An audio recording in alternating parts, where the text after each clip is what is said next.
Bismillahirrahmanirrahim. Assalamualaikum warahmatullahi wabarakatuh. Innal hamdalillah nahmaduhu wa nasta'inuhu wa nastaghfiruh wa na'udzu billahi min syururi anfusina wa min sayyiati a'malina. Man yahdihillahu fala mudilla lahu wa man yudlil fala hadiya lahu. وأشهد أن لا إله إلا الله وحده لا شريك له وأشهد أن محمدا عبده ورسوله اللهم صل وسلم وبارك على نبينا محمد وعلى آله wa ashabihi wa man tabi'ahum bi ihsanin ila yaumiddin, amma ba'd.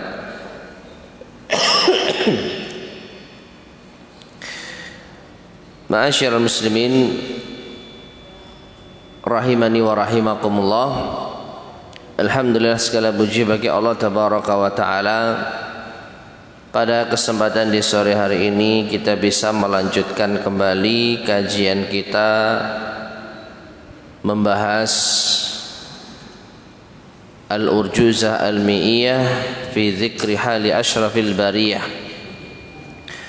yaitu ringkasan sejarah kehidupan Nabi kita yang mulia sallallahu alaihi wasallam yang disusun oleh Al-Imam Ibnu Abil Is Al-Hanafi rahimahullah dalam bentuk bait-bait syair. Dan kita melanjutkan kembali syair yang ke-60 atau bait syair yang ke-64. Berkata An-Nazim rahimahullah, wa binti Jahshin thumma badril maw'id wa ba'daha al-ahzabu fasma' wa'dudi. Dan Zainab bintu Jahsh, kemudian terjadi perang Badar Al-Mau'id yang dijanjikan, setelahnya terjadi perang Ahzab. Maka dengar dan hitunglah jumlah peperangan yang diterjuni Nabi sallallahu alaihi wasallam beserta urutan kejadiannya. Ini bait terakhir yang kita baca pada pertemuan sebelumnya, ma'asyiral muslimin rahimani wa rahimakumullah. Dimulai dari pernikahan Nabi sallallahu alaihi wasallam dengan Zainab bintu Jahsh. Dan ini sudah kita terangkan. Demikian pula Badar Al-Mau'id, perang Badar yang dijanjikan.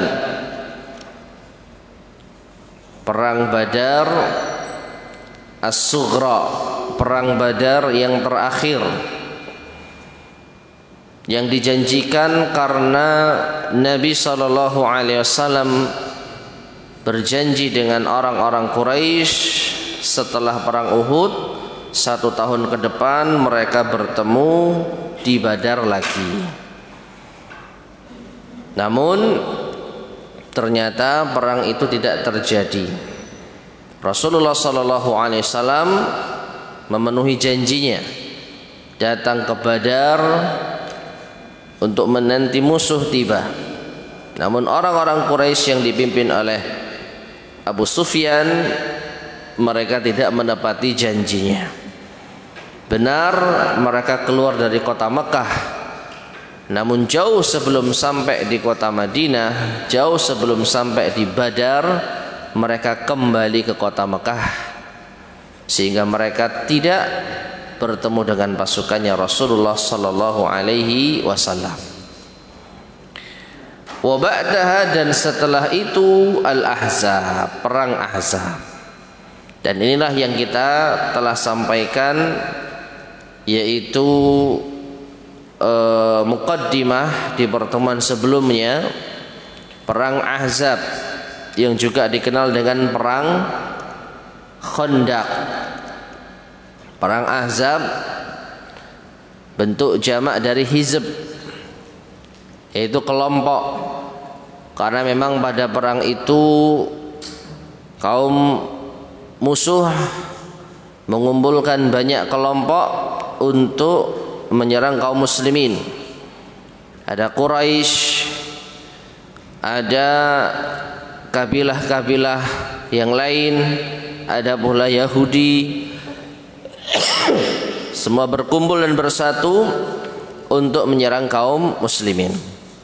Yang jumlah mereka telah kita sebutkan pada pertemuan sebelumnya mencapai 10.000. Ya, dari berbagai macam aliansi kelompok kumpul untuk menyerang kaum muslimin yang ada di kota Madinah atas hasutan dari orang-orang Yahudi yang telah terusir sebelumnya, diprakarsai oleh Huyai bin Akhtab. Yahudi Bani Nadhir yang telah diusir oleh Rasulullah sallallahu alaihi wasallam sebelumnya. Ya, jadi Yahudi inilah yang mengumpulkan kelompok-kelompok dari orang-orang kafir untuk menyerang Rasul sallallahu alaihi wasallam. Taib, ma'asyar muslimin rahimani wa rahimakumullah. Selanjutnya kita akan bacakan penjelasan dari Al-Imam Ibnu Katsir rahimahullahu taala dari kitab Al-Fusul fi Siratir Rasul, bagaimana kisah selanjutnya. Ya. Jadi sebelumnya telah kita sampaikan pasukan musuh itu terkumpul sejumlah 10.000 orang. Mereka tumpah ruah datang ke kota Madinah. Lalu Rasulullah sallallahu alaihi wasallam beliau mengumpulkan pasukan kurang lebih sejumlah 3.000 pasukan. Ya, 3.000 pasukan. Taib. Rasulullah sallallahu alaihi wasallam sebagaimana kita ketahui, beliau menerima masukan dari Salman Al-Farisi radhiyallahu taala anhu untuk membuat parit yang akan menghadang musuh masuk ke kota Madinah di sebelah sisi utara kota Madinah. Karena di sebelah selatan, barat dan timur kaum muslimin sudah terlindungi dengan adanya gunung dan juga kebun-kebun kurma yang jaraknya cukup rapat. Jadi satu-satunya akses terbuka untuk masuk kota Madinah saat itu lewat jalur utara. Ya, lewat jalur utara. Nah, disitulah Rasulullah sallallahu alaihi wasallam memerintahkan para sahabat untuk menggali parit. Tujuannya agar orang-orang musyrik beserta aliansi mereka tidak mudah untuk bisa menembus kota Madinah, baik dengan berjalan kaki maupun dengan pasukan berkudanya. Maka dari itu ada analisa yang disebutkan oleh para ahli sejarah, kalau tujuannya adalah agar parit itu tidak bisa dilalui oleh pasukan pejalan kaki maupun berkuda, maka harus dalam dan lebar. Harus dalam dan lebar. Maka ada yang memperkirakan dalamnya parit itu antara 3 sampai 7 meter. Ya, dalamnya. Gali parit katakanlah 3 meter gitu ya. Katakanlah 3 meter atau 5 lah. Kemudian lebarnya antara 7 sampai 15 meter supaya kuda itu nggak bisa loncat. Ya, kalau paritnya cuman ya 3 meter diloncati kuda mudah, nggak ada artinya. Maka harus apa? Lebar dan apa? Panjang. Ya, jadi kurang lebih lebarnya 7 sampai 15 meter, dalamnya 3 sampai 7 meter. Itu perkiraan analisa ahli sejarah. Kemudian Rasulullah sallallahu alaihi wasallam memerintahkan 1.000 orang untuk menggali parit. Ya. Dan dari 1.000 orang itu dibagi per 10 orang. Dari 1000 pasukan itu dibagi per 10 orang. Ya. Dan masing-masing kelompok 10 orang itu dibebani untuk menggali parit sepanjang 20 meter. Jadi kira-kira berapa jaraknya? Ada 1000 pasukan dibagi 10. Per kelompok 10 orang. Berarti ada berapa? 100 ya? Ada 100 kelompok. Per kelompok dibebani kerjaan 20 meter. 100 kelompok dikali 20 berapa? 2000 meter. Berarti panjangnya 2 km kurang lebih. Pendek ya? Panjang. Ya, jadi membuat parit sepanjang kurang lebih 2000 meter, 2 km yang dikerjakan hanya 1000 orang. Masing-masing dibagi per 20 meter. Dari 1000 orang dibagi 100 kelompok. Ya, masing-masing kelompok berarti 10 orang itu dibebani kerjaan 20 meter. Dengan lebar kurang lebih 7 sampai 15 meter, dengan dalam kurang lebih 3 sampai 7 meter. Ya. Ini cukup apa? Cukup berat. Dan ditambah lagi ma'asyarul muslimin rahimani wa rahimakumullah, di masa itu masa paceklik. Jadi persediaan makanan itu sedikit, menipis. Dan di saat itu banyak yang kelaparan termasuk Rasulullah Shallallahu Alaihi Wasallam. Sampai ada satu kisah dengan mukjizat yang Allah berikan kepada beliau Shallallahu Alaihi Wasallam. Beliau mendapatkan undangan makan dari seorang sahabat. Kemudian beliau mampu membagikan makanan yang sedikit itu bisa mencukupi 1000 orang. Jadi bahannya itu hanya 1 ekor cempe dan 1 sok gandum. 1 sok itu kurang lebih 2 sampai 3 kilo gandum yang akan dibuat adonan roti, dan 1 ekor cempe. Kira-kira kalau makanan normal ini hanya cukup 2-3 orang, 5 lah maksimal. Ya, Nabi diundang secara personal. Namun ternyata Nabi SAW mengundang semua jamaah 1000 orang datang ke undangan tersebut, dan dengan mukjizat yang Allah berikan beliau bisa mencukupi semua yaitu pasukan. Jadi semuanya kenyang, semuanya puas, bahkan masih ada sisa yang dibagikan ke tetangga-tetangga. Taib. Kemudian ma'asyarul muslimin rahimani wa rahimakumullah. Jadi Nabi sudah mempersiapkan parit itu sepanjang kurang lebih 2 km. Tibalah orang-orang pasukan-pasukan aliansi itu di kota Madinah. Mereka kaget karena ada parit yang menghadang mereka, sehingga mereka tidak bisa langsung menyerang. Mereka membuat tenda-tenda, kemah-kemah sebagai pos dari pasukan mereka, ya, sambil mereka melakukan upaya-upaya.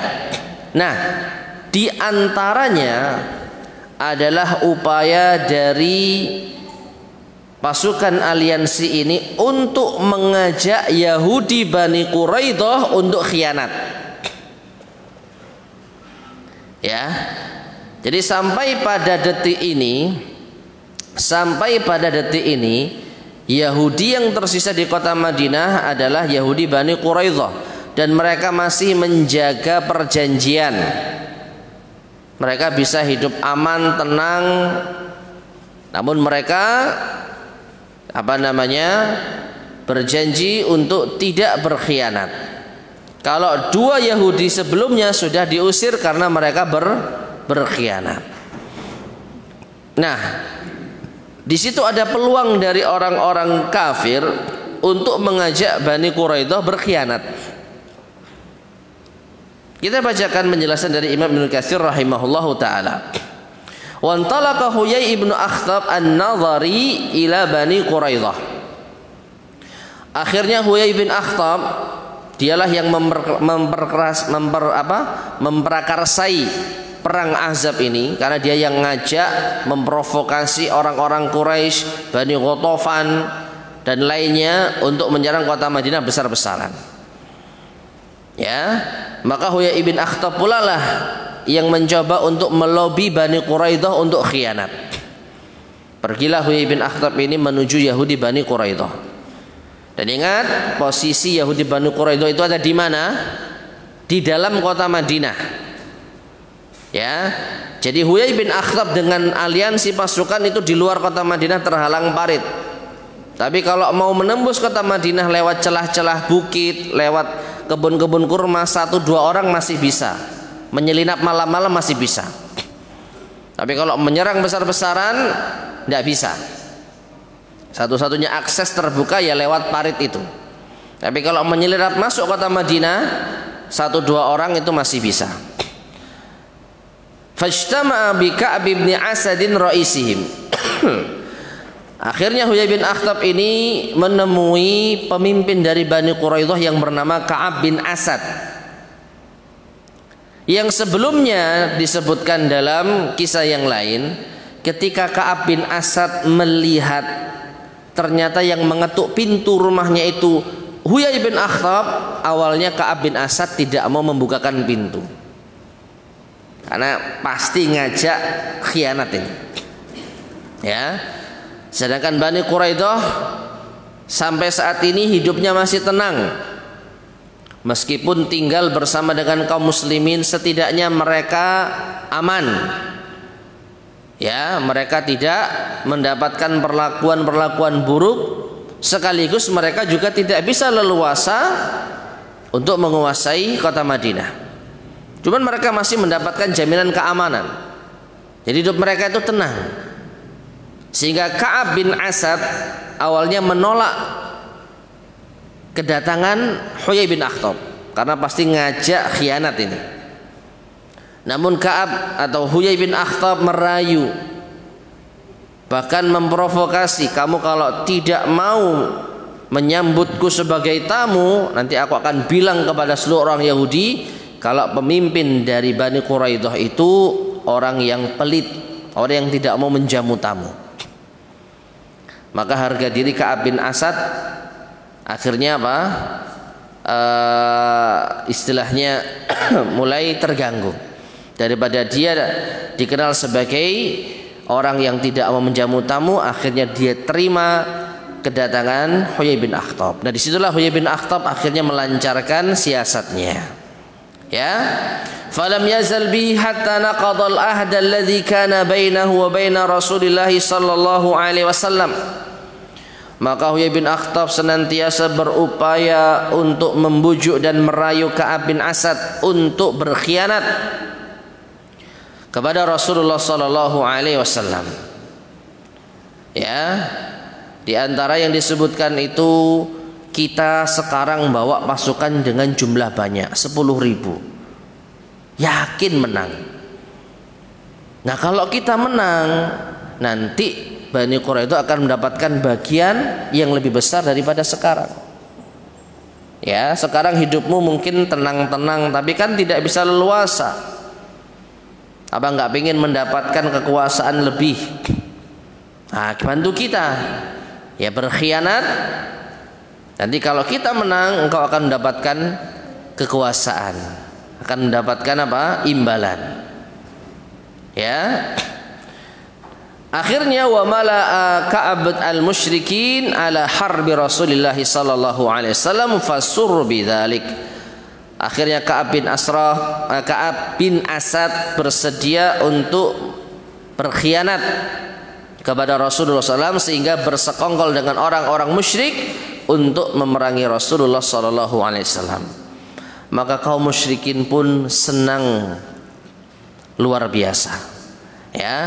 Karena kalau kita perhatikan ma'asyar muslimin rahimani wa rahimakumullah, kekuatan yang ada di kota Madinah itu terpusat pada tepi Khandaq, tepi parit.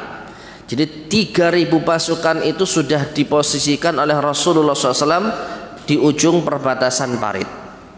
Mereka siap menghadang musuh dari luar.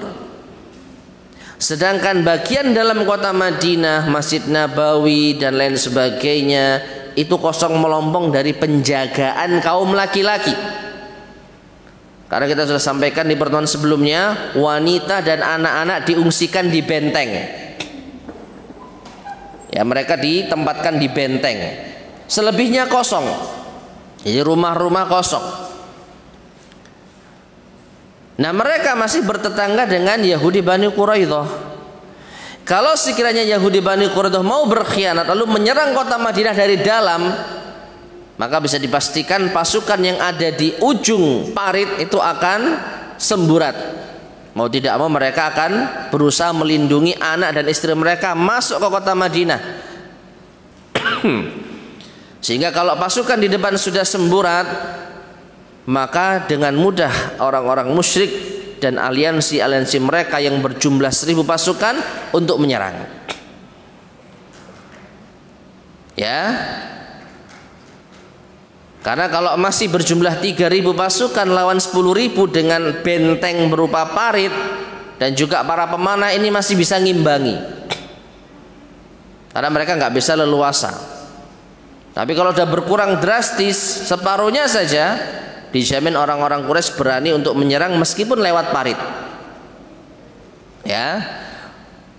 Dan ini mengacu pada kejadian perang Uhud. Perang Uhud, pasukan yang dipasang oleh Rasulullah SAW di Bukit Rumah itu cuma 50 orang. Cuman berapa? 50 orang. Itu masih bisa mengimbangi perlawanan dari serangan Khalid bin Al-Walid yang masih berada di pihak kaum musyrikin dengan jumlah 200 orang. Pasukan berkuda itu masih imbang. 50 lawan 200 masih imbang. Karena mereka cuman standby di atas bukit dengan anak panah mereka. Kalau pasukannya Khalid lewat, mereka panah. 200 masih bisa diatasi oleh 50 pemanah. Tapi begitu 50 pemanah ini sudah tergiur dengan ghanimah, berkurang drastis, sisa 9 orang. Jadi 41 turun, sisa 9 orang. Maka pasukannya Khalid bin Al-Walid 200 orang masih bisa mengatasi. Akhirnya lumpuhlah Bukit Rumah, yang ini menjadi awal petaka bagi kaum muslimin di perang Uhud. Nah, kira-kira seperti itulah. Kalau 3.000 orang pasukan di depan perbatasan parit ini masih ada, maka 10.000 pasukan belum berani untuk langsung nyerang. Maka dari itu mereka mengandalkan bantuan dari Bani Quraidah yang ada di kota Madinah untuk merusak konsentrasi pasukan di depan. Karena mereka masih punya anak, istri yang tinggal di dalam kota Madinah. Kalau dalam kota Madinah sudah carut marut, diserang, dijamin para suami-suami, para ayah-ayah akan menarik diri untuk masuk ke dalam kota Madinah. Di saat itulah kesempatan besar dari orang-orang musyrik dan aliansi mereka untuk masuk lewat parit. Bisa dipahami ya? Gambarannya bisa dipahami ya? Nah, seperti itu. Maka ketika Bani Quraidah memutuskan bergabung dengan aliansi dari kaum musyrikin, maka senangnya bukan main Abu Sufyan. Ya. Nah, Rasulullah SAW sempat mendengar berita ini, desas-desus ini. Akhirnya wa ba'atha Rasulullah sallallahu alaihi wasallam As-Sa'dain ibn Mu'ad wa ibn Ubadah wa Khawat ibn Jubair. Maka Nabi SAW ingin memastikan benar enggak isu kalau Banu Quraidah sudah khianat. Beliau pun mengutus 3 sahabat, Sa'ad bin Mu'ad, Sa'ad bin Ubadah, dan Khawat bin Jubair, wa Abdullah ibn Rawah, 4 sahabat. Liya'rifu lahu atau liyu'arrifu lahu hal naqadha Banu Quraidah al-ahad amla, agar memberikan informasi valid kepada Rasul sallallahu alaihi wasallam apakah Bani Quraidah benar-benar melanggar perjanjian atau tidak. Falamma qarubu minhum wajaduhum mujahirina bil adawati wal ghadr. Dan ketika 4 sahabat yang diutus ini sudah mendekat pada bentengnya Bani Quraidah, maka mereka menampakkan permusuhan dan pengkhianatan. Jadi nggak pakai basa-basi. Fatasabu, mereka langsung mencela. Wa nalal yahudu alaihim la'inullah min Rasulillah sallallahu alaihi wasallam. Di depan 4 sahabat itu orang-orang Yahudi Bani Quraidah mencela Rasulullah sallallahu alaihi wasallam. Ini sudah jelas. Ya, mereka sebelum didatangi baik-baik sudah langsung menampakkan permusuhan. Enggak ada perjanjian damai lagi dengan kalian. Sudah kita musuhan. Ya, terang-terangan sampai mereka mencela Rasul sallallahu alaihi wasallam. Fasabbahum Sa'ad bin Mu'ad wan sarafu anhum, maka akhirnya Sa'ad bin Mu'ad pun mencela mereka pula lalu berpaling. Jadi enggak sempat duduk baik-baik, bicara baik-baik, mereka sudah menampakkan permusuhan dan pengkhianatan. Nah, sebelumnya waqad amarahum sallallahu alaihi wasallam, Rasulullah sallallahu alaihi wasallam berpesan kepada mereka 4 utusan ini, in kanu qad naqadu alla yafuttu dzalika fi a'dha'il muslimin, fi a'dhadil muslimin. Kalau ternyata mereka benar-benar khianat, tolong jangan disampaikan terang-terangan kepada kaum muslimin. Bahaya. Ya, jadi Nabi SAW berpesan kepada 4 utusan ini, berita apapun itu jangan sampai tersebar. Terlebih kalau mereka ternyata benar-benar khianat. Wa an yalhanu ilaihi lahnan ay lughzan. Mereka bisa menginformasikan kepada Rasulullah dengan isyarat, dengan bahasa kiasan. Falamma qadimu alaihi, maka ketika 4 utusan ini kembali kepada Rasul sallallahu alaihi wasallam, beliau bertanya, ma wara'akum, bagaimana hasilnya? Apa yang ada di belakang kalian? Qalu, 4 sahabat ini mengatakan adal wal qarah. Perhatikan ya, ini bahasa kiasan, adal dan qarah. Mereka tidak mengatakan Bani Quraidah khianat ya Rasulullah, enggak. Karena pesan Nabi jangan disampaikan terang-terangan di hadapan kaum muslimin. Tapi mereka pakai bahasa apa? Isyarat. Hanya saja bahasa isyarat ini terlalu mudah untuk ditebak oleh kaum muslimin. Ya. Karena apa?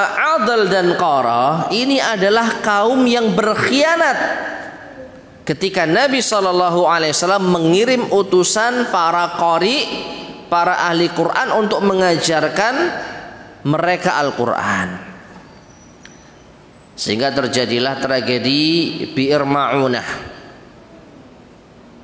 Ya, jadi mereka berkhianat membunuh para penghafal Qurannya Rasulullah SAW yang berjumlah sekitar 70-an orang. Nah, ternyata 4 sahabat ini ya memberikan informasi kepada Rasulullah SAW dengan bahasa isyarat, tapi terlalu mudah untuk ditebak.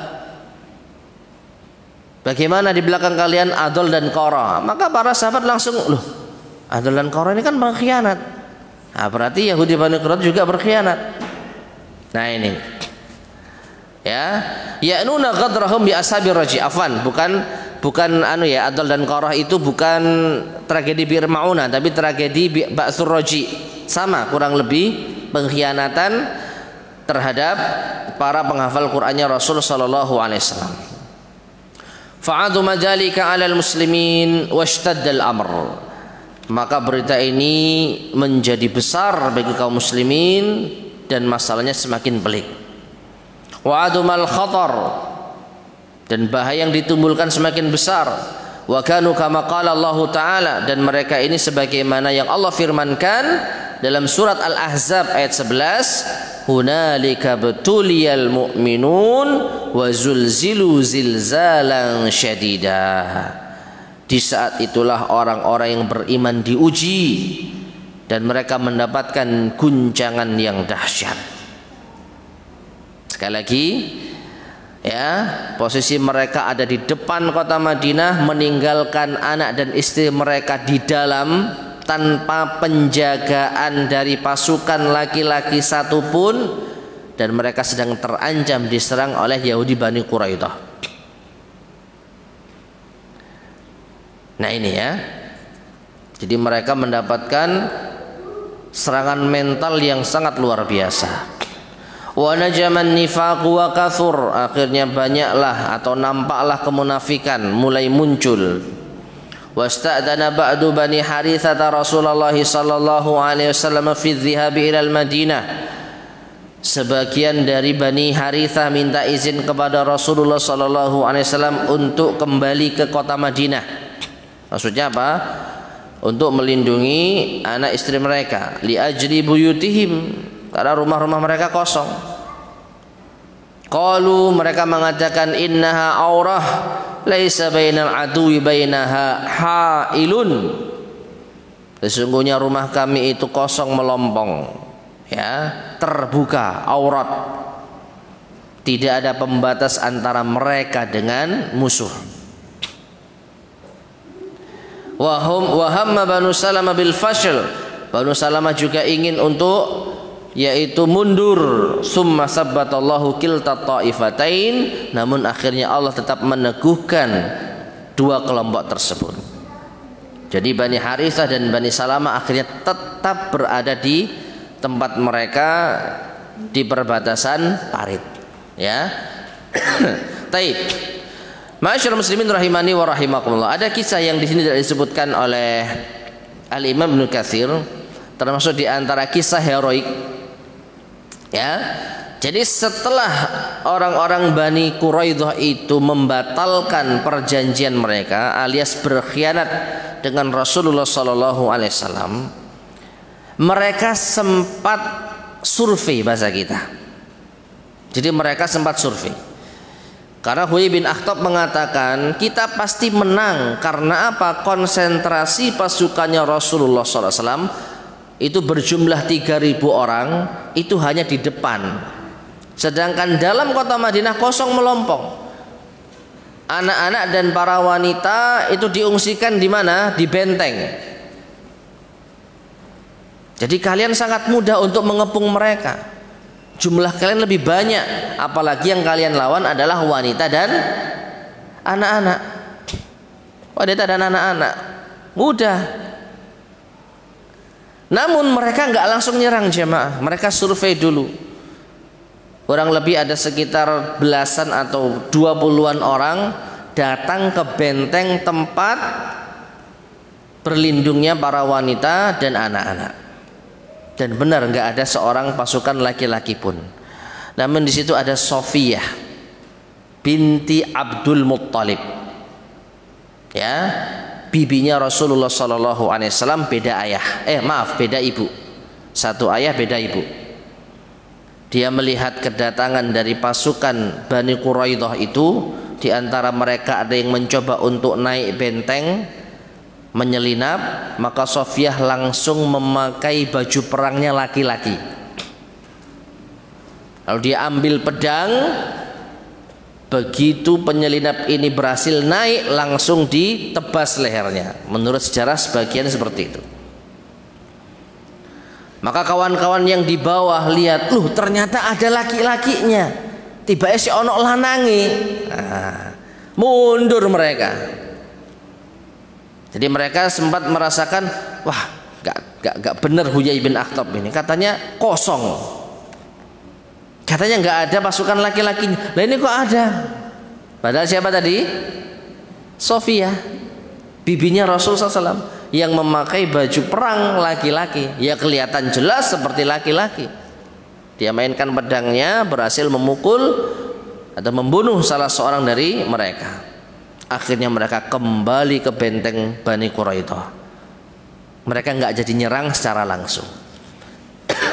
Ditambah lagi, setelah Rasulullah SAW mendengarkan kepastian pengkhianatan dari Bani Quraidah, ada yang mengatakan beliau akhirnya mengirim patroli secara berkala untuk keliling kota Madinah. Ya, setidaknya ada apa? Usaha. Tidak semua pasukan dikerahkan di dalam kota Madinah, tapi hanya sekedar patroli, jaga-jaga. Nah, disinilah ma'asyar muslimin rahimani wa rahimakumullah, akhirnya Bani Quraidah tidak langsung menyerang bagian dalam kota Madinah, karena mereka berpikir masih ada penjaganya. Ya. 6. Kemudian walabithal musyrikuna muhasirina Rasulullah sallallahu alaihi wasallam syahran. Orang-orang musyrik mengepung Rasulullah sallallahu alaihi wasallam selama sebulan. Lama ini ya. Jauh lebih lama daripada perang Badar, perang Uhud. Jauh lebih lama daripada Nabi sallallahu alaihi wasallam mengepung Bani Nadir. Bani Nadir dikepung Rasulullah cuma 7 hari atau 15 hari, setelah itu mereka nyerah. Ya, sedangkan aliansi dari orang-orang musyrik mengepung kota Madinah selama sebulan. Dan saat itu musim paceklik. Kalau dilihat dari persediaan makanan ya menipis. Cuman kan sama jamaah. Mereka mengepung kota Madinah selama sebulan, kan mereka juga butuh pangan. Berapa makanan yang mereka butuhkan? 10.000 pasukan. Kira-kira mereka butuh logistik berapa banyak? Dan sudah sebulan lewat belum ada hasil apa-apa. Mereka sudah mulai geram. Mereka menanti-nanti, mana ini serangan dari dalam kota Madinah. Bani Quraidah kok nggak aksi-aksi. Sedangkan Bani Quraidah survei sekali langsung kapok dia. Jadi saling menunggu. Ya. Walam yakun bainahum qital, sama sekali tidak ada perang terbuka. Li ajli ma halallahu bihi min amril khandaq bainahum wa bainahum. Karena Allah Subhanahu wa taala telah menjadikan Khandaq ini efektif untuk bertahan. Ya. Kalau mereka paksakan, mereka pasti kalah. Illa anna fawarisa min Quraisy, hanya saja ada sebagian dari pasukan berkudanya Quraisy. Minhum Amr bin Abdi Wud al-Amiri, di antaranya Amr bin Abdi Wud. Wa jama'atun ma'ahu aqbalu nahwal Khandaq, dan beberapa jamaah mereka memberanikan diri untuk menerjang parit. Falamma waqafu alaihi qalu inna hadhihi lamakidatu ma kanatil arabu ta'rifuha. Maka ketika mereka sampai di tepi parit, mereka mengatakan ini adalah siasat yang tidak dikenal oleh bangsa Arab. Ini strategi perang macam apa ini? Gitu ya. Summa tayammamu makanan dayyiqan minal Khandaq. Lalu mereka mencari celah mana kira-kira ada lokasi yang sempit dari parit ini. Karena nggak semuanya mungkin rata ya. Seperti yang tadi saya sampaikan, ada mungkin yang dalamnya 3 meter, 7 meter, nyari tempat yang lebih rendah dan lebih sempit. Tadi kita sampaikan lebarnya ada 7 sampai 15 ya. Mungkin nyari yang 7 meteran ini masih bisa ini kalau kita paksakan. Ditambah lagi ada yang mengatakan beberapa kuda itu menghentak-hentakkan kaki-kakinya supaya tanah itu longsor. Kalau tanah itu longsor, maka ini akan mendangkalkan parit. Kalau paritnya dangkal, maka lebih bisa untuk menerjang. Ya. Faktahamuhu wa jawazuhu. Akhirnya ada di antara mereka yang berhasil melewati parit. Nyari tempat yang dangkal dan yang jaraknya tidak terlalu lebar. Wajalat bihim khailuhum fi sabhah bainal khandaqi wasala. Akhirnya kuda mereka berhasil melalui parit tersebut hingga akhirnya melewatinya. Wada'au ilal baras, dan kelompok ini akhirnya mengajak duel 1 lawan 1. Fantadaba li Amr ibn Abdi Wud Ali ibn Abi Talib.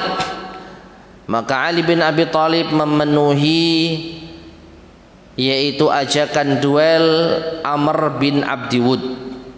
fabarazahu faqatalahu Allahu ala yadayhi. Akhirnya mereka berdua duel dan Allah Subhanahu wa taala memenangkan Ali bin Abi Thalib. Wa kana Amr la yujara fil jahiliyati syaja'ah. Padahal Amr bin Abdul Wud ini di masa jahiliyah tidak tertandingi keberaniannya. Meskipun wa kana syaikhan qad jawazal mi'ata yauma idin, meskipun sudah tua umurnya 100. Wallahu a'lam bissawab. Ya.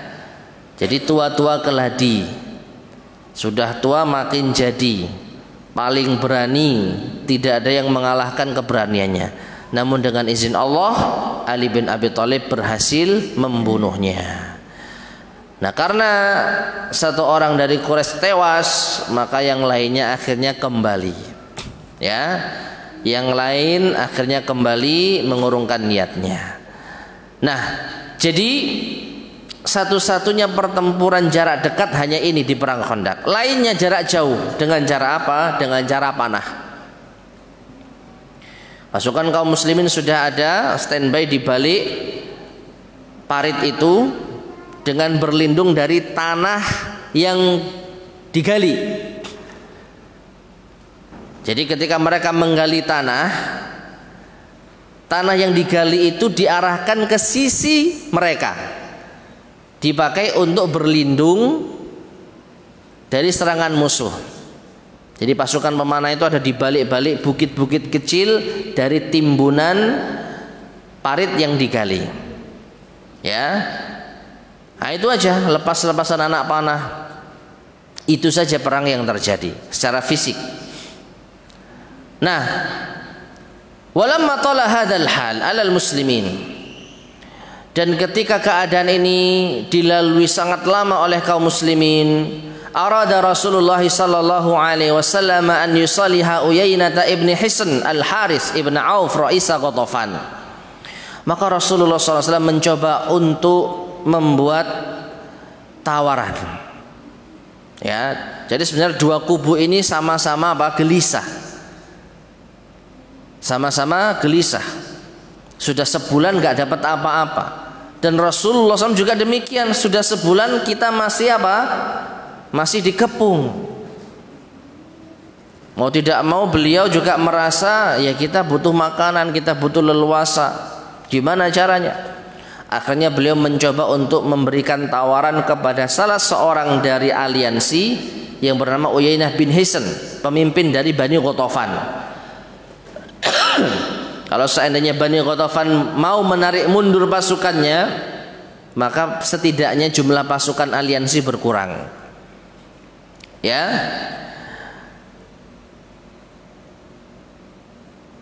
Ala thuluthi thimaril Madinah wa yansarifa biqaumihima. Maka Nabi SAW menawarkan sepertiga hasil panen kota Madinah akan diberikan kepada mereka nanti kalau mereka mau meninggalkan medan perang saat ini. Ya. Wajaratil murawadatu ala dzalik. Namun tawaran ini tidak langsung diterima. Ada tawar menawar. Mereka minta setengah. Udah dikasih sepertiga, enggak mau, mereka mau setengah. Setengah hasil panen kota Madinah berikan kepada kita. Walam yatimal amr, tapi kesepakatan tidak terjadi. Nabi tidak berani mengiyakan. Kalau sepertiga Nabi yang ngasih tawaran, tapi setengah, wah nanti dulu. Hatta stasyara sallallahu alaihi wasallam as-sa'daini fi dzalik. Hingga beliau meminta persetujuan dari dua sahabat yang bernama Sa'ad bin Mu'ad dan Sa'ad bin Ubadah. Dua-duanya adalah pemuka kaum Ansar. Tapi tidak ingin melangkahi mereka karena itu tanah mereka, karena itu kebun mereka. Jadi Nabi meminta persetujuan, boleh nggak setengah hasil panen kota Madinah diberikan kepada mereka. Maka dua sahabat ini Sa'ad bin Ubadah dan Sa'ad bin Mu'ad mengatakan, ya Rasulullah, in kana Allahu amaraka bihadza fasam'an wa ta'ah. Wahai Rasulullah, kalau ini perintah Allah, maka kami dengar dan taat. Ya. Wa in kana syai'an tasna'uhu lana, tetapi kalau ini siasat yang engkau berikan untuk kami, ini murni tawaran dari pribadi Anda ya Rasulullah, falaqad kunna nahnu wa haula'il qaum ala syirki billah wa ibadatil awthan. Perlu diketahui, dulu kita ini sama-sama penyembah berhala dan syirik kepada Allah. Kita dan mereka sama ya Rasulullah, sama-sama berbuat syirik, sama-sama menyembah berhala. Wa hum la yatma'una an ya'kulu minha thamaratan illa qiran aw bai'an. Ya. Dan mereka tidak bisa leluasa untuk makan dari hasil tanah kami ini, buah-buahan yang kita hasilkan di kota Madinah, melainkan hanya sekedar jamuan sebagai tamu atau mereka membeli dari kami. Bahasanya nggak pernah ada ceritanya kita memberikan hasil bumi kami kepada mereka secara cuma-cuma. Kalau mereka datang sebagai tamu ya kita jamu secukupnya. Kalau mereka mau lebih ya harus beli dari kita. Itu saat kita masih di masa apa? Jahiliyah. Kita sama-sama musyrik. Perniagaan kita model itu, hanya sekedar menjamu atau kalau mau beli. Fahina akramana Allah Ta'ala bil Islam. Lalu ketika Allah sudah muliakan kita dengan Islam, wahadana lahu wa azana bik wa bihi nu'tihim amwalana. Ketika Allah sudah memberikan kita hidayah Islam, Allah muliakan kita dengan Anda ya Rasulullah, apakah kita memberikan mereka cuma-cuma? Jadi bayangkan ya, dulu kita sama-sama musyrik, hitung-hitungan. Enaknya mereka makan hasil bumi kami. Kalau mau bayar beli. Kalau tamu ya kita kasih secukupnya. Itu sama-sama musyrik. Di masa jahiliyah kita ada apa? Ya, perhitungan. Lah sekarang kita sudah dapat hidayah Islam. Apakah pantas kita berikan hasil bumi kami cuma-cuma kepada mereka ya Rasulullah? Wallahi la nu'tihim illa saif. Demi Allah, kami tidak akan memberikan mereka sedikit pun kecuali pedang. Ya. Jadi Sa'ad bin Mu'adz dan Sa'ad bin Ubadah menolak memberikan hasil bumi mereka sedikit pun, jangankan setengah tuntutan mereka. Sepertiga usulan Rasulullah, kalau ini usulan beliau, maka kita nggak mau ya Rasulullah. Kita hanya bisa kasih mereka apa? Pedang. Nah ini, kalau mau pedang. Maka Rasulullah SAW mengatakan, innama huwa syai'un asna'uhu lakum. Iya, sebenarnya itu hanya tawaran pribadi dari saya kepada mereka. Ini bukan perintah Allah. Wa sawwaba ra'yahuma fi dzalik radhiyallahu anhuma wa lam yaf'al min dzalika syai'an. Dan akhirnya Rasulullah pun mengikuti pendapat dua sahabat tadi. Semoga Allah meridhai keduanya dan beliau tidak meneruskan tawaran tersebut. Jadi tawaran itu apa? Batal. Berarti apa konsekuensinya? Bani Ghatafan masih berada di tempatnya. Enggak jadi menarik mundur pasukan karena tawaran batal. Mereka nuntut setengah, Rasulullah ngajukan sepertiga. Setelah dimusyarakan dengan sahabat Ansor, tidak sama sekali. Kalau mau pedang, maka Nabi SAW tidak bisa berbuat apa-apa selain mengikuti apa yang diinginkan oleh dua sahabat tadi. Ya, dan disinilah kemuliaan mereka. Mati atau apa? Ya, seperti tadi, kalau mau menguasai hasil bumi kami, ya perang dulu dengan kami. Nah, kemudian ma'asyar muslimin rahimani wa rahimakumullah, thumma innallaha subhanahu wa ta'ala walaul hamdu sana amran min indihi khaddala bihi bainahum wa falla jumu'ahum. Allah memberikan cara yang tidak diduga-duga untuk mengalahkan pasukan-pasukan tersebut. Wa dzalika anna Nu'aim ibn Mas'ud bin Amir al-Ghatafani. Ada salah seorang yang bernama Nu'aim bin Mas'ud, nama yang tidak terlalu dikenal. Kalau Abdullah bin Mas'ud sering kita dengar. Tapi Nu'aim bin Mas'ud siapa dia? namun ternyata dia adalah tokoh yang Allah utus ya untuk memberikan kemenangan kepada kaum muslimin. Nu'aim bin Mas'ud salah seorang dari Bani Ghatafan, salah satu peserta dari pasukan aliansi dari Bani Ghatafan. Ya, ja'a ilan Nabi sallallahu alaihi wasallam, tiba-tiba datang kepada Nabi sallallahu alaihi wasallam dan mengatakan, "Ya Rasulullah, inni qad aslamtu." Ya Rasulullah, aku masuk Islam. Gak ada angin, gak ada hujan, datang dengan sukarela salah seorang dari pasukan aliansi masuk Islam.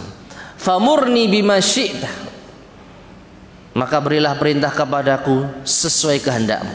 Kira-kira apa yang bisa aku perbuat ya Rasulullah? Faqala sallallahu alaihi wasallam, maka Rasulullah SAW mengatakan, innama anta rajulun wahid, kamu cuma satu orang. Beliau juga bingung mau diapakan satu orang, bantu model apa?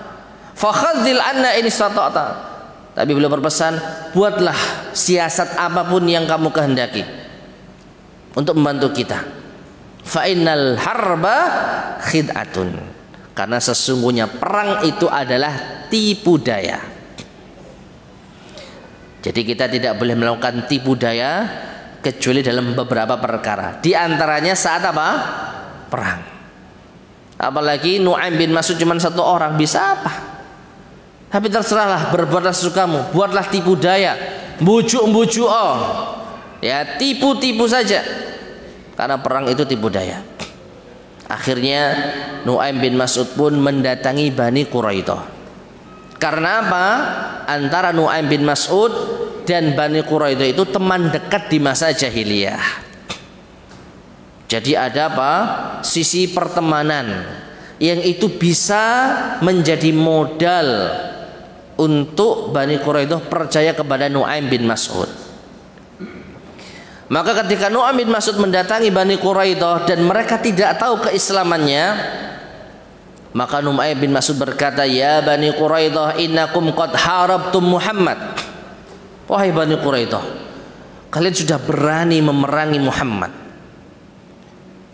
Kalian sudah berani berkhianat. Wa inna Quraisyan in asabu fursatan intahazuha. Orang Quraisy, mereka yang ada di luar sana, kalau mereka mendapatkan satu kesempatan menang, mereka akan menang benar. Dan mungkin kamu juga akan mendapatkan bagian kemenangan itu. Oke lah. Illan syamaru ila biladihim. Tetapi kalau mereka nggak menang, mereka kembali ke negeri mereka, wa tarakukum wa Muhammadan fantaqama minkum. Lalu mereka tinggalkan kalian dengan Muhammad, apa nanti Muhammad nggak akan balas dendam? Masuk akal nggak ini? Ya. Dan di sini Nu'aim bin Mas'ud memposisikan diri sebagai penasehat, dan kalau kita perhatikan ya masuk akal. Meskipun ini siasat. Ya. Dan ini masuk akal jamaah. Kamu kok berani-beraninya berkhianat sama Muhammad? Nanti orang Quraisy itu kalau menang, oke lah kamu dapat bagian. Tapi kalau kalah, ini sudah sebulan loh. Ya, apa perbekalan mereka nggak akan habis. Nanti kalau selama sebulan ini mereka bosan nunggu, mereka pulang, kamu ditinggal. Apakah Muhammad tidak akan balas dendam kepada kamu? Nah benar juga ya, kata mereka. Lalu apa solusinya buat kami ya Nu'aim? Nah, Nu'aim mulai melancarkan siasatnya. Maka Nu'aim mengatakan, la tuqatilu ma'ahum hatta yu'tukum rahaina.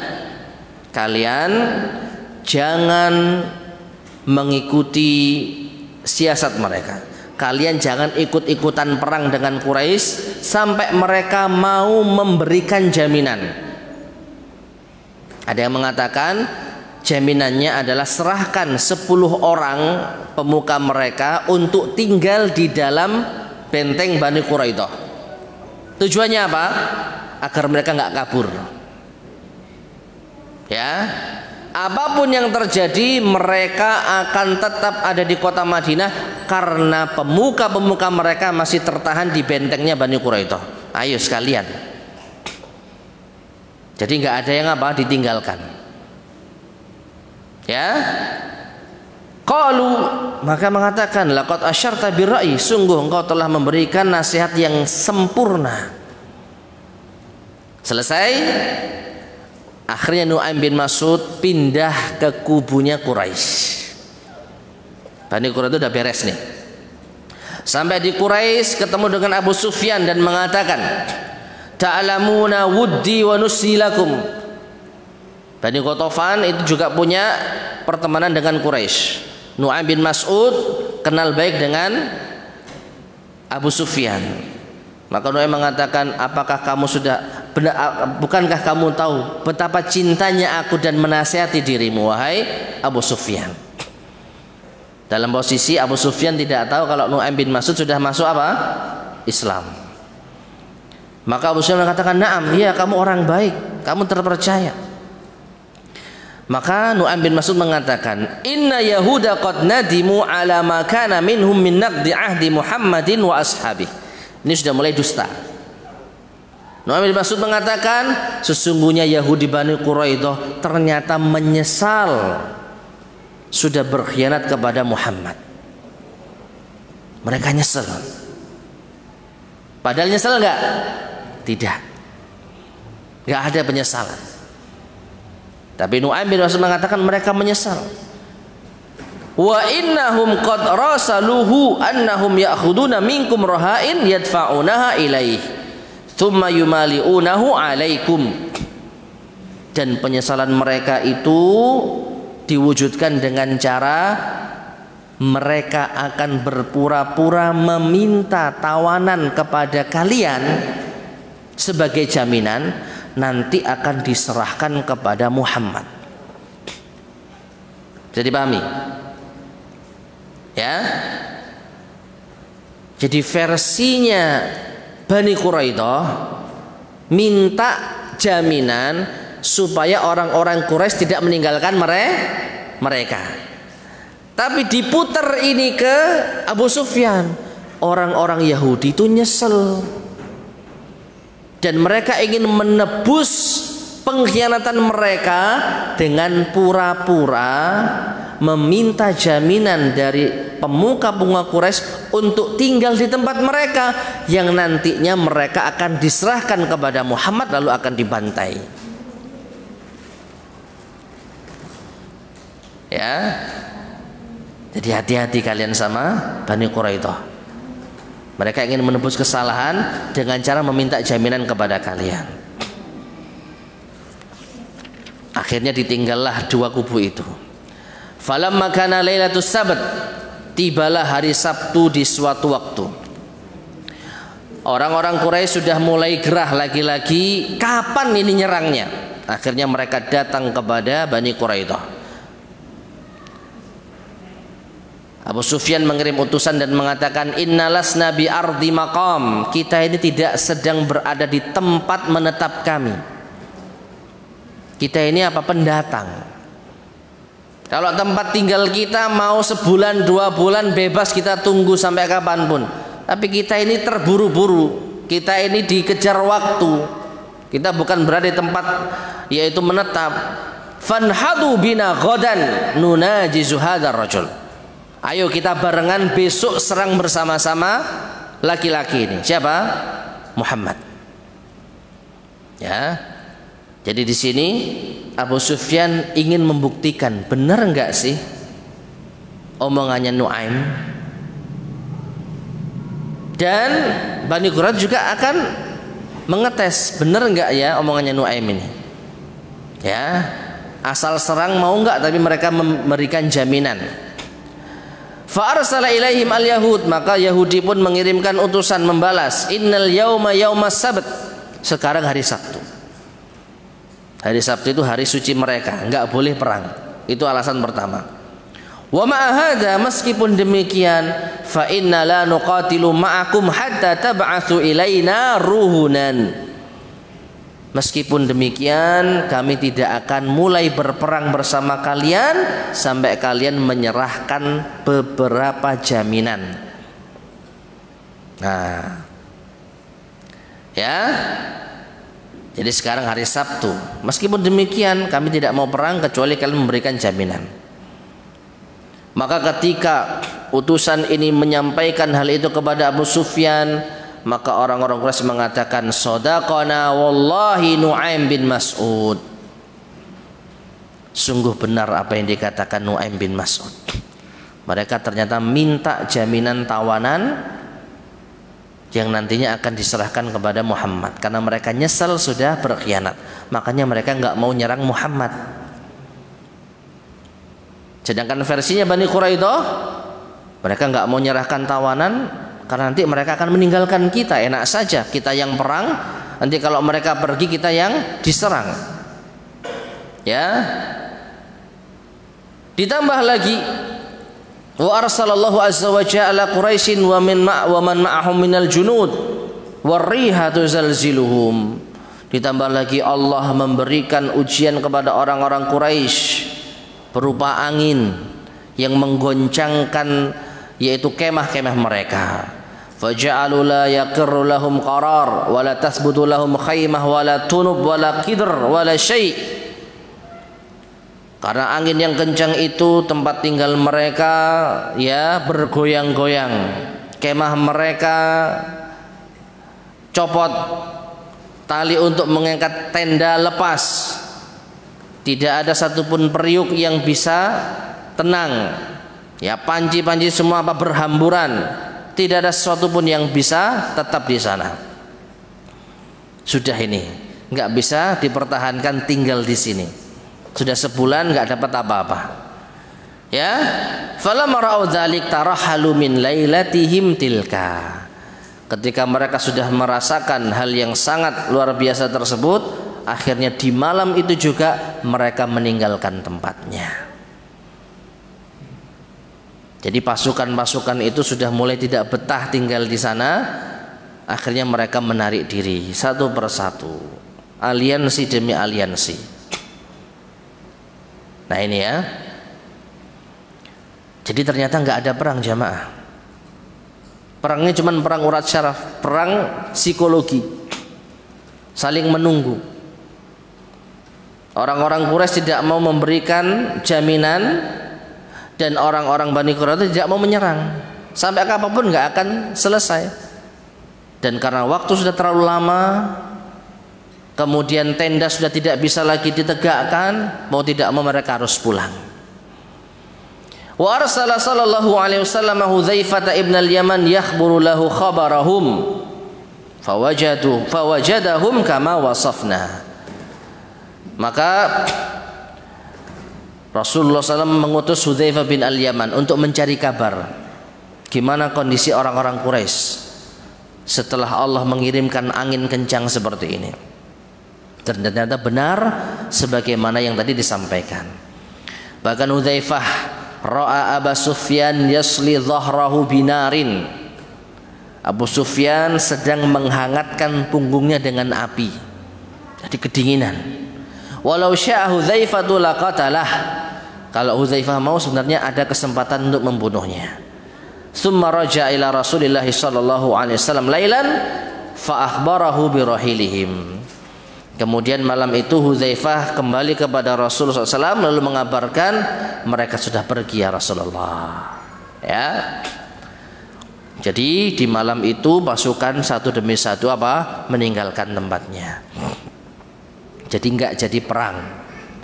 Falamma asbaha Rasulullah sallallahu alaihi wasallam ghada ilal Madinah, di pagi hari karena pasukan sudah pada pulang, jumlahnya 10.000 itu ya, maka beliau kembali ke kota Madinah. Masuk lagi ke kota Madinah. Wa wada'an nasus silah. Lalu para sahabat meletakkan senjata-senjata mereka. Faja'a Jibril alaihissalam ila Rasulillah sallallahu alaihi wasallam wa huwa yaktasilu fi baiti Ummi Salamah. Maka datanglah Jibril kepada Rasulullah sallallahu alaihi wasallam yang saat itu beliau sedang mandi di rumahnya Ummu Salamah, salah satu istri beliau. Faqal, maka Jibril mengatakan, awada'tumus silah, apakah engkau sudah meletakkan senjata? Amma nahnu falam nada' ba'du aslihatana inhab ila haula, yakni Bani Quraidah. Adapun kami tidak akan pernah meletakkan senjata kami sebelum perang benar-benar usai. Pergilah kalian menuju Bani Quraidah. Ya, jadi akhir dari perang Ahzab langsung disambung dengan perang Bani Quraidah. Jadi setelah kaum musyrikin dan aliansi mereka meninggalkan kota Madinah, nggak pakai lama Allah memerintahkan Rasulullah SAW untuk langsung menyerang Bani Quraidah, Yahudi terakhir yang berkhianat, sekaligus ditinggal oleh kawan-kawannya dari kaum Quraisy. Dan benar saja Rasulullah SAW langsung mengepung mereka. Dan insya Allah akan kita lanjutkan perang Bani Quraidah pada kesempatan berikutnya biidznillah subhanahu wa ta'ala. Taib ma'asyar muslimin rahimani wa rahimakumullah. Inilah perang Khandaq, perang Ahzab yang sangat masyhur dan yang bisa kita katakan perang urat syaraf. Karena di situ ada berbagai macam ya dinamika, hanya perang psikologis. Tidak ada perang terbuka yang dengannya Allah Subhanahu wa taala kembali berhasil memenangkan kaum muslimin. Pertahanan yang sangat solid ya, dengan strategi apa tadi?